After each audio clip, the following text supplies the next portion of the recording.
All right, so here's how you do the practice test. The radius would be AC. Okay, you could say AC. You could say AE.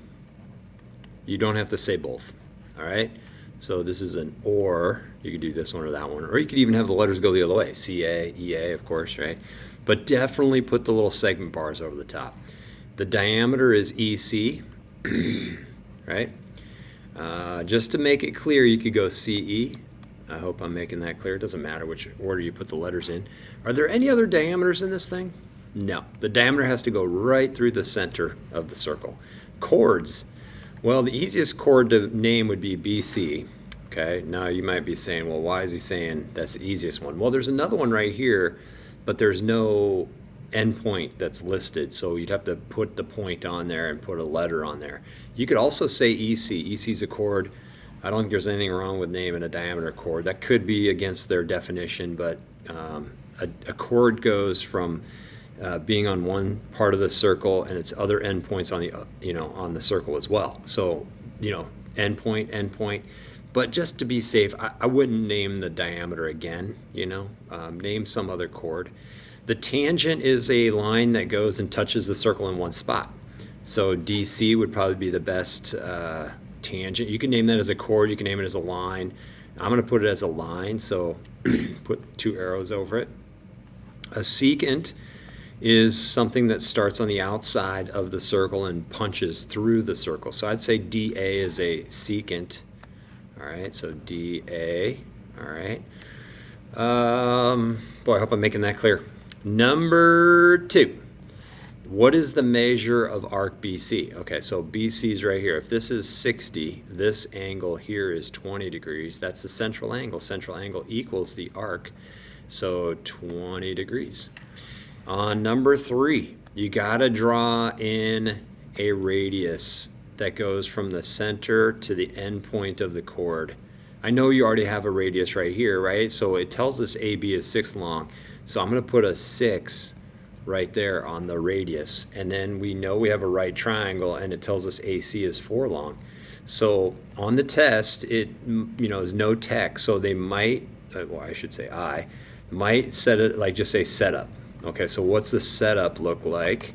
X squared plus 4 squared equals 6 squared, right? That's the setup.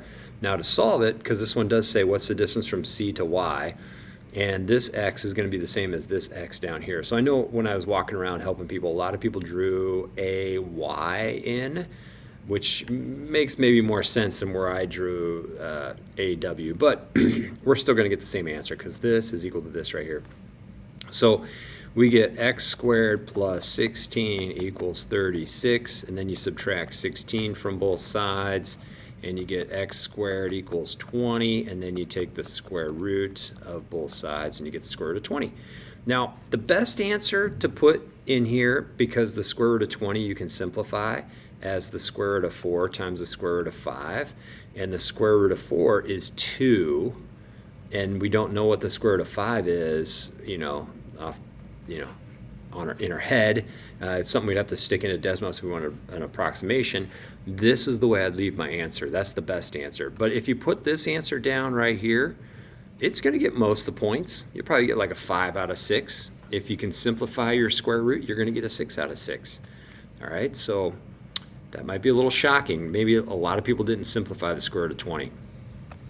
Number 4. Oh, the other thing you would have to say probably on the test is exact value up here, and maybe simplified exact value, because without that, you could make an argument that a decimal approximation is fine because I never specified how I was supposed to simplify it, right? But now I'm telling you, if you see simplified, I didn't spell that right, simplified, let me fix that real quick. Simplified, then I need you to do something like what I'm doing right here. All right. Number 4, DBC. Where's DBC? DBC. See, I think it might be helpful to draw a separate picture and try to make the drawing kind of look like what we've seen in our notes, right? This is called an inscribed angle. And this angle right here is half of whatever this arc is. So if I could figure out what this arc is, well, I'd know what that angle is. Well, look, the arc right here is, let's see, 80 degrees, right? 80 degrees, because 80 and 100 makes 180. So if this is 80, this angle right here is 40 degrees. Okay, so 40 degrees for DBC, 40. And then BCD, BCD is this one. Well, that's a right angle, because here's a diameter, and this is 180 degrees, so that's 90 degrees. All right. Let's go down to number 5. On 5, when it's tangent, when you have a tangent, you've got a right angle. So knowing this is a right angle and this is 13, well, it's a 5, 12, 13 triangle. So I might give you a Pythagorean triple.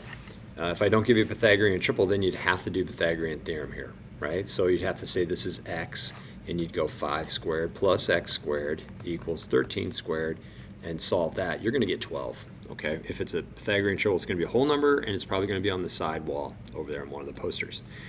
Number 6 is about radians, and radians are the length of the arc if you know that the radius is 1. So when it says the radius is 1 right here, DAB, angle DAB, this angle right here is the central angle, so it equals the intercepted arc. So this is 2 pi over 3. So the answer is on the drawing. You just have to have the confidence to put it right here, 2 pi thirds. Now, how do I know that this is a 120 degree angle? There's 2 ways. I know this is 60. 60 and 120 make 180. Okay, that's one way. Another way is pi, like if we start here and we end right there, that is a length of pi. That's the same as 180 degrees.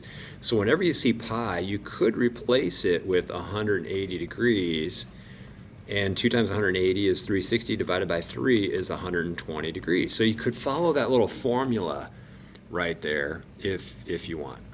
60, well, this arc, let me change to like green or something, okay? This arc right here, oh, it didn't change. Let me try again. Okay, this arc in green plus this arc in red has to equal pi, because it's half the circle right there, right? So if this is 2 pi thirds, this has to be 1 pi third over here. 1 pi third. Now usually we don't put a 1 in front of the pi, we just put down pi thirds, like that, okay? Oh man, I hope I'm making radians clear. If I'm not making it clear, call me over and I want to help you out. It says CE is 80 degrees, so 80, and DF is 100. And when the vertex is outside the circle, we're going to take half the difference of those two. So I'm going to go 1/2 100 minus 80. That's a half of 20, which comes out to be 10. So this is 10 degrees. Number 8 is kind of the reverse of what we were doing here. Well, not reverse, but we don't know both arcs. This arc right here is unknown. So what I'm going to do is I'm going to set up my formula like this: 1/2 the larger arc minus the smaller arc, and then that's going to equal the angle. Now the angle, it's not written in the drawing, it's just over here, 30 degrees. You could use a look inside technique. Look, if we're going to take half of this number and it's going to equal 30, this number right here has to be a total of 60, right? Because half of 60 is 30. So how am I going to get from 80 down to 60 for the whole thing? Well, this needs to be 20 right here. 80 minus 20 would give me 60, okay? If you don't like that approach, then what you're going to do is you're going to multiply this side by 2, and you're going to multiply this side by 2. The 2 and the 1/2 are going to multiply to 1, and now we're down to 80 minus x equals 60. And then we subtract 80 from both sides, and we're down to negative 20. So I got negative x equals negative 20. But we don't want negative x.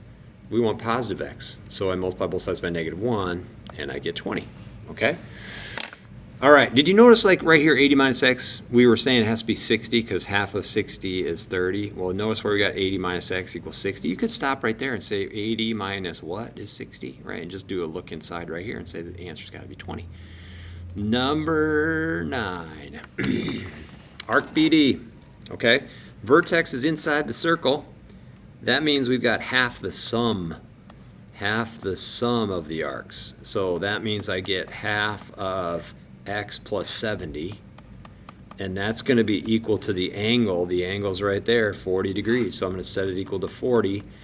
You could say, well, half of 80, if this was all 80 right here, half of 80 would give me 40, right? So that's got to be 10, because 10 plus 70 is 80, right? So I know my answer is 10. Again, if you don't like that, you double both sides to get rid of the half. You get x plus 70 equals 80. You subtract 70 from both sides, and you get 10. Okay? I hope I'm making all this clear. I like you guys a lot, and I want you to be successful on the test tomorrow. This is going to be a no calculator, no computer, no notes test for the paper portion. So if you're sitting there going, man, I don't know if I could do all that arithmetic, I don't know, just do the best you can. At least show a setup, show an equation, okay? That's definitely required on all these problems. Let me make a little note of that. Setup. Remember how I said I could solve this one without doing any of the algebra by just like a look inside technique? Hey, what number do I need right here? 60, right? So 20 or 80 minus 20 would give me a 60. But I still want you to show the setup, even if you can do that look inside technique. All right? Thanks again for watching. Take care.